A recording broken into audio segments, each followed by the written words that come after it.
Salve, salve galera! Sejam bem-vindos para mais um Tributologia. Esse é o programa 239 que vai ao ar no domingo, dia 3 de novembro de 2024. 3 de novembro começa o penúltimo mês do ano. E a reforma tributária? A reforma tributária está andando. E nessa semana foi concluída a aprovação do PLP 108, que regulamenta a reforma tributária, né? Efetivamente, o texto do relator Mauro Benevides, lá do PDT do Ceará, foi aprovado por unanimidade. E esse texto ele trouxe alguns ajustes importantes na reforma tributária. Esse PLP agora vai para o Senado para que seja analisado, né? E eu não vou nem entrar no cenário político aqui, porque não vem ao caso, e agora falta realmente o Senado analisar aquilo que a Câmara mandou. Mas quais são as principais alterações com relação à redação original do PLP, né? Eu acredito que efetivamente essas alterações foram muito interessantes. Por quê? O PLP ele trouxe muitas alterações, principalmente para o ITCMD, o Imposto de Transmissão Causa Morte e Doação, o que não deveria. Porque, teoricamente, o PLP 108 ele teria como objetivo, né, regulamentar o comitê gestor. A lógica do PLP seria tratar efetivamente de como funcionaria, né, o comitê gestor, efetivamente. E aí ele veio trazendo muitas novidades para o ITCMD. Nesse caso, a gente tem alterações muito positivas, eu avalio da minha opinião, né, como, por exemplo, foi retirada a incidência do ITCMD sobre previdência privada, ou seja, não teremos a incidência do ITCMD sobre previdência privada, PGBL ou VGBL. Eu acho que essa é uma alteração relevante porque joga uma pá de cal sobre essa discussão que vem sido travada nos tribunais já há algum tempo, e essa é uma novidade que não deveria estar no PLP. A reforma tributária, gente, ela não veio para trazer mais tributos, pelo menos essa foi a lógica, né?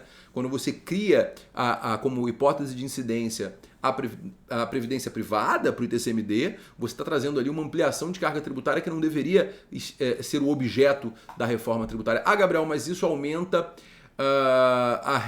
aumenta a progressividade do sistema, né? Diminui a regressividade do sistema. E esse é um princípio da reforma tributária, você vai me dizer. De fato, se você levar em consideração que vai tributar aquele que deixou uma previdência para o seu herdeiro, enfim, é possível, mas eu acho que isso vira um adicional de imposto de renda e não é a lógica da reforma tributária agora.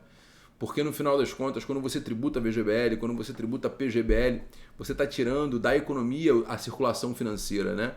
Então, eu particularmente sou contra e acho que foi boa a alteração trazida pelo Senado Federal.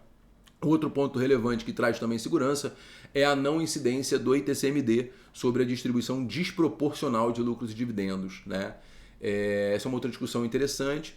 Quando você tem sócios numa mesma empresa, cada um recebe a distribuição de dividendos de acordo com o capital social integralizado, né? Então, se o indivíduo tem 20%, ele recebe 20%. Mas é muito normal que haja distribuição desproporcional, ou seja, que um sócio receba mais que o outro, a depender dos acordos entre os cotistas, entre os acionistas. Eu sempre falei nas minhas aulas que eu entendia que isso era sim um fato gerador do TCMD porque é uma liberalidade, ou seja, quando você tem direito de receber 20% dos lucros e você recebe 10% porque você está transferindo 10% do seu direito para outrem, você está praticando uma liberalidade tributável pelo ITCMD. Eu sempre defendi isso. Os estados nunca cobraram, mas eu sempre defendi isso. E agora a lei não vai prever essa incidência, né? Então, galera aí que faz distribuição desproporcional pode ficar tranquila que não vai ter a incidência do ITCMD. Eu confesso que essas discussões me preocupam, porque o meu medo é amanhã ou depois a gente ter realmente a tributação de dividendos ou uma tributação elevada de renda sobre essas disponibilidades. Mas enfim, não vou entrar nesse cenário agora, vamos comemorar o que foi aprovado, né? Porque é bom, porque a gente tem a tranquilidade de que não vai incidir sobre previdência, de que não vai incidir ITCMD sobre a distribuição desproporcional, tá? Mas efetivamente continua presente no PLP 108 que está indo para o Senado a possibilidade de TCMD sobre perdão de dívida, né? Isso particularmente traz até uma tranquilidade na cobrança atual, porque hoje em dia os estados cobram ITCMD sobre perdão de dívida. Afinal de contas, perdão de dívida é liberalidade. Se eu estou perdoando a dívida de alguém, estou doando para essa pessoa aquele valor que eu emprestei. Se eu estou doando, é fato tirador de TD. Eu não vejo nenhuma grande novidade nesse PLP, só pacifica uma discussão para não ter mais dúvidas. E também fica mantida a incidência do ITCMD no caso de transmissão declarada como onerosa por uma pessoa que não tem capacidade financeira para compra. Isso também é uma outra hipótese que na prática já é cobrado ITCMD.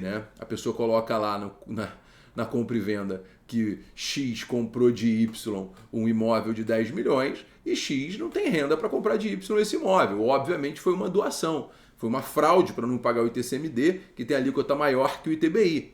Então pode o fisco estadual, hoje ele já pode desconsiderar e cobrar o ITCMD a partir da aprovação do PLP 108 aí. Isso já vai estar inclusive na lei, trazendo muita segurança. Um outro ponto importante que foi trazido na lei complementar, no PLP 108, no projeto de lei complementar 108, é a responsabilidade por infrações ao IBS, ao Imposto sobre Bens e Serviços. Agora você tem que as plataformas digitais de intermediação que tenham promovido a retenção e recolhimento do IBS e da CBS e cumprir as obrigações tributárias acessórias, ela efetivamente faz com que as plataformas tenham a obrigação de reter os tributos.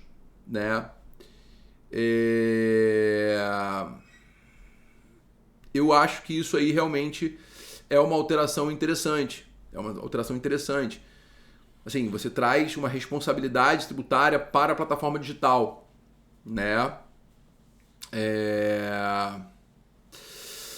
Eu acho que esse assunto vai ser muito discutido ainda. Eu não acho razoável você dividir a fiscalização com as plataformas, mas eu acho que essa é uma realidade que vai acabar acontecendo. Eu acho que o Senado mantém essa necessidade de retenção dos tributos pelas plataformas, que vão ser os grandes fiscais daqueles que estão ali atuando, vendendo seus produtos ou serviços. Veremos as cenas dos próximos capítulos. Bom, além disso, tem uma alteração muito importante para o contribuinte. O artigo 155 do PLP foi alterado, garantindo que o saldo credor do IBS possa ser transferido aos integrantes do mesmo grupo econômico, ou mesmo para terceiros. Isso não era possível. Isso vai pacificar, gente, um problema que hoje nós temos com o ICMS nos estados. Cada estado tem uma regra de utilização de saldo credor de ICMS. E com essa alteração, a gente tem uma evolução muito relevante, garantindo que todas as empresas possam transferir esse saldo credor para terceiros ou para o mesmo grupo econômico.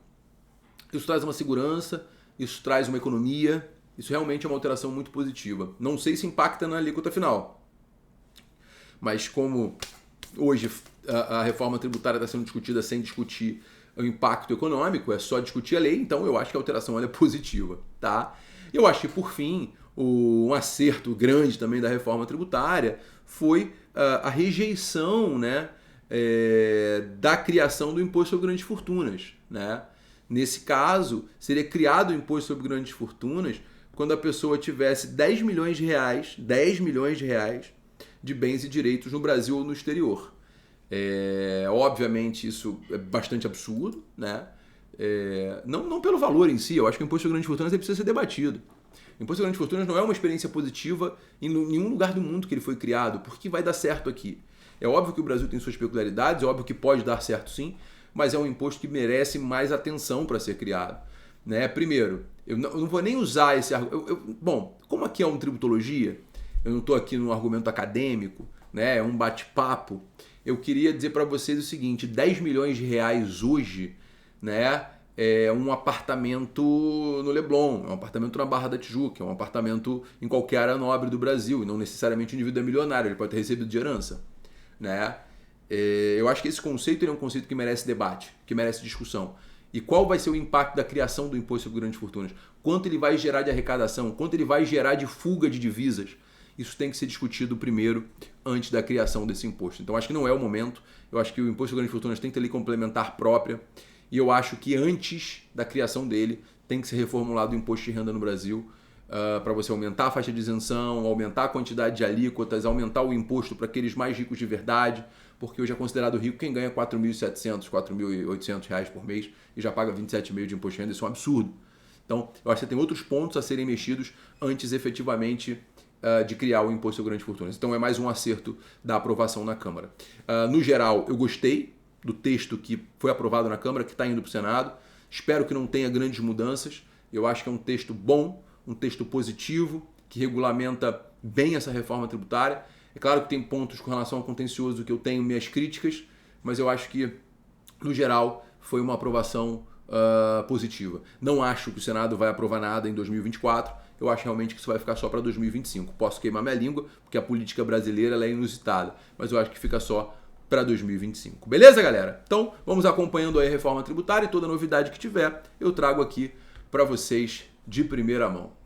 Esse foi o Tributologia de hoje, senhoras e senhores. Queria agradecer o carinho, queria agradecer a audiência de vocês, dizer que é sempre um prazer estar aqui nesse bate-papo, tá? Então, se você gostou, curta, compartilhe, porque semana que vem tem mais Tributologia. Um beijo e até semana que vem.